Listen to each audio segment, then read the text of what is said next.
Hello, I'm a little confused about something. What are all these students doing here? College students. There must be 1,000 of them. Who are you? Are you young Republicans? No! Are you Democrats? No!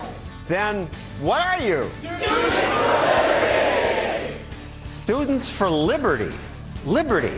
What does that mean? Well, that's our show tonight.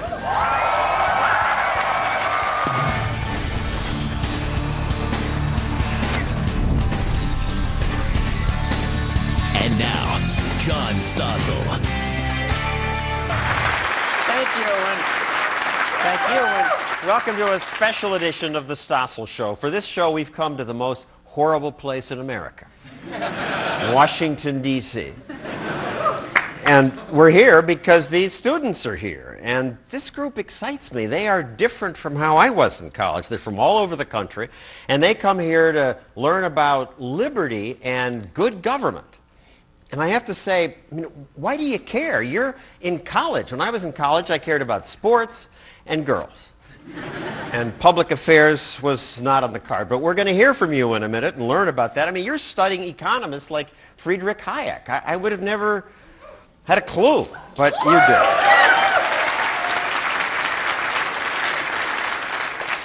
But before we hear from the students, I want to introduce you to someone who's taught me a great deal about liberty. David Bose of the Cato Institute, think tank here in D.C., with a motto catered to the dignity of the individual. Why that?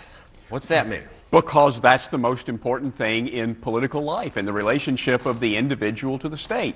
Every individual has the right and the responsibility to be treated with dignity and respect and to make the important decisions about his or her own life. And I think most Americans would say, what are you talking about? The most important thing isn't the individual. That's selfish. The most important thing is that government keep us safe and take care of us and help the weak and the poor. I don't think most people in America do think the government is more important than the individual. Maybe in some parts of the world. I don't think they do in America. Now, people in America want a bigger government than I do. They think that individuals need more help than I think they need, and they think that their own ideas ought to be imposed on people through force. And I don't agree with that, and so those are the things we debate. And what are, in the eyes of the Cato Institute, the big issues threatening the country today? Well, certainly the fact that we're in two wars that have gone on forever, that's a big problem. I'm concerned about sort of a growing trend toward a police state in America that, you know, somebody wrote a book recently called 3 Felonies a Day. They said there are so many federal laws and federal regulations, you may be breaking the law every day. And then there's the looming bankruptcy crisis. We're already seeing it in Greece, we're seeing it in Europe, and it's coming here that we simply can't afford all the promises the government has made. And I am going to do a show with this 3 Felonies a Day guy. He say I probably commit maybe 6 because I'm on television, I have an active life. But most Americans say we want government to protect us. We need more regulation. We need government to fix more problems. Well, in fact, if you ask people if we need more regulation, most Americans say we don't.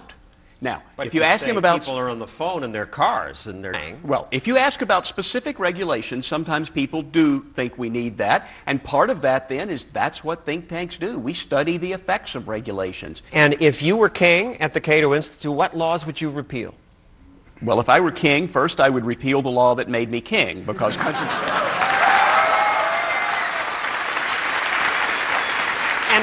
And here in Washington, D.C., we should thank George Washington. He offered to make him a king, and he said no. I think his successors would have said yes. Well, that's right. So I would start by repealing the laws that give one man that kind of authority. But certainly, let's start by making taxes lower, flatter, and simpler on the way to getting rid of the federal income tax. Let's get rid of the Department of Education. Let's transition away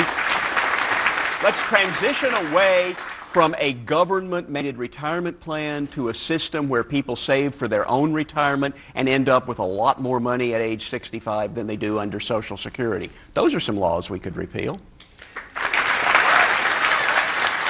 All right, let's hear from you. My name's Clint Townsend. I'm from the University of North Texas. Woo!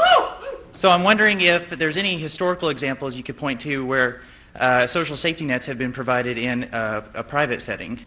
Sure. There have been books published about the way those systems used to work in both the United States and Great Britain, that there were clubs, there were associations, there were religiously based groups, there were ethnically based groups. The Polish in one neighborhood would have a group, the Jews in another neighborhood would have their group, where they would all put money into a common pool for their friends, relations, club members.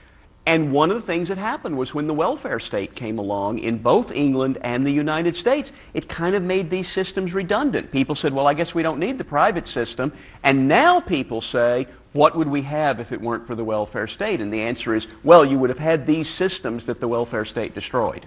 And before the welfare state was created, the poverty was declining quite sharply. After the war on poverty began and welfare, it continued to drop and then stopped. Progress stopped thanks to these programs, and now we say, well, I don't need to help the poor because there's this $30 billion welfare system taking care of it. What can I do? We have come a very long way, but there still is race, gender, and economic status inequality. So how can we as libertarians address this issue, aside from the answer, the market will take care of it? A lot of what we need to say is what you said at the very beginning. We've come a long way. Because sometimes we forget that we are a country of more than 300 million people, the most diverse country probably in the history of the world. And we need to make the point, one of the things that creates a racial gap in America is terrible schools in the inner city. And who provides those schools? The government.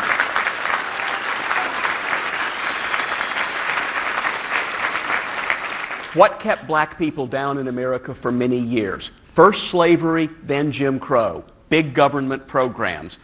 When we got rid of them, there was a lot more equality, a lot more mobility, and so on. What kept women down? Laws that restricted them from certain occupations and so on. What kept gay people out? Sodomy laws and other laws that discriminated against them. So what we want is, in fact, a free society and a free market, which is not a panacea. It will not be perfect, but it's better than the alternatives.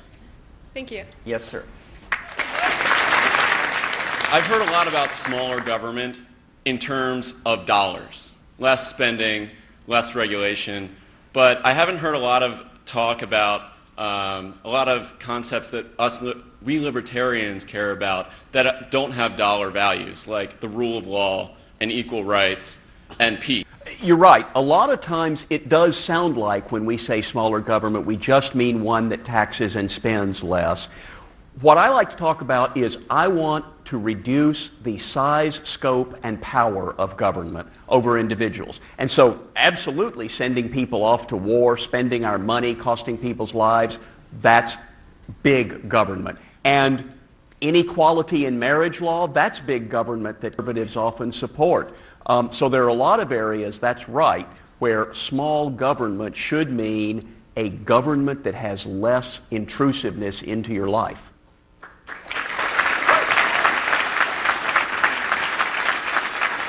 Well, thank you, David Bose. Thank I have you. to say, I think we're getting our clocks cleaned. Everywhere I turn, they're making government bigger and restricting our freedom. And I look at this presidential race, who can I get excited about? And look at the leaders. Mitt Romney wants to start a trade war with China.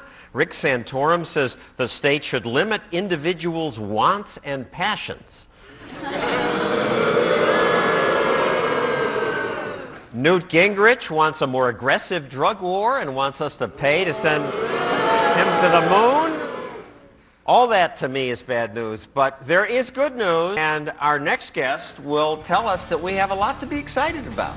So stay tuned.